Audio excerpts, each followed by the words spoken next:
ಅದರಲ್ಲಿ ಸ್ವಯಂವರಕ್ಕೆ ಬಂದಿದ್ದ ರಾಜರು ಮೀನಿನ ಕಣ್ಣಿಗೆ ಶರ ಬಿಡೋದು ದೂರದ ಮಾತು, ಅಸಲು ಅಲ್ಲಿದ್ದ ಧನಸ್ಸನ್ನ ಎತ್ತೋದರಲ್ಲಿ ಕೂಡ ಅವರು ವಿಫಲರಾಗಿದ್ದರು. ಹಾಗಿದ್ದಾಗಲೇ ತುಂಬಿದ ಸಭೆಯಿಂದ ಎದ್ದು ಬಂದಿದ್ದ ಅಂಗರಾಜ್ಯದ ದೊರೆ ಕರ್ಣ. ಅದ್ವಿತೀಯ ಬಿಲ್ವಿದ್ಯಾ ಪ್ರವೀಣನಾಗಿದ್ದ ಕರ್ಣನಿಗೆ ಅಲ್ಲಿದ್ದ ಬಿಲ್ಲನ್ನ ಎತ್ತೋದು ಸವಾಲೇ ಆಗಿರಲಿಲ್ಲ. ಒಂದೇ ಕೈಯಿಂದ ಧನಸ್ಸನ್ನ ಮೇಲೆತ್ತಿದವನನ್ನ ಅಚ್ಚರಿಯ ಕಂಗಳಿಂದ ನೋಡಿದಳು ದ್ರೌಪದಿ. ಅಷ್ಟಕ್ಕೂ ಕರ್ಣ ಯಾವುದರಲ್ಲಿ ಕಡಿಮೆ ಇದ್ದ? ರೂಪ, ಗುಣ, ವಿದ್ಯೆ ಎಲ್ಲದಕ್ಕೂ ಆತ ಅಧಿಪತಿಯಾಗಿದ್ದ. ಹಾಗಿದ್ದ ಕರ್ಣನನ್ನ ಕಂಡಾಗ ಸಹಜವಾಗಿ ದ್ರೌಪದಿ ಅವನತ್ತ ಆಕರ್ಷಿತಳಾಗಿದ್ಲು. ಆದ್ರೆ ಅಲ್ಲಿದ್ದ ಕೃಷ್ಣ ಸುಮ್ಮನಿರ್ಬೇಕಲ್ಲ. ಇಷ್ಟಕ್ಕೂ ದ್ರೌಪದಿಯನ್ನ ಅರ್ಜುನನೇ ಕೈ ಹಿಡಿಬೇಕು ಅಂತ ವಿಧಿ ಮತ್ತು ಶ್ರೀಕೃಷ್ಣ ಆಗ್ಲೇ ತೀರ್ಮಾನಿಸಿದ್ರಲ್ಲ. ಹಾಗಾಗಿನೇ ದ್ರೌಪದಿಗೆ ಕಣ್ಸನ್ನೆ ಮಾಡಿದ್ದ ಕೃಷ್ಣ ಕರ್ಣನನ್ನ ನಿರಾಕರಿಸುವಂತೆ ಸೂಚಿಸಿದ್ದ.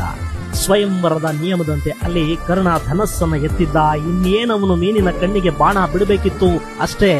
ಹಾಗೊಂದು ವೇಳೆ ಬಾಣ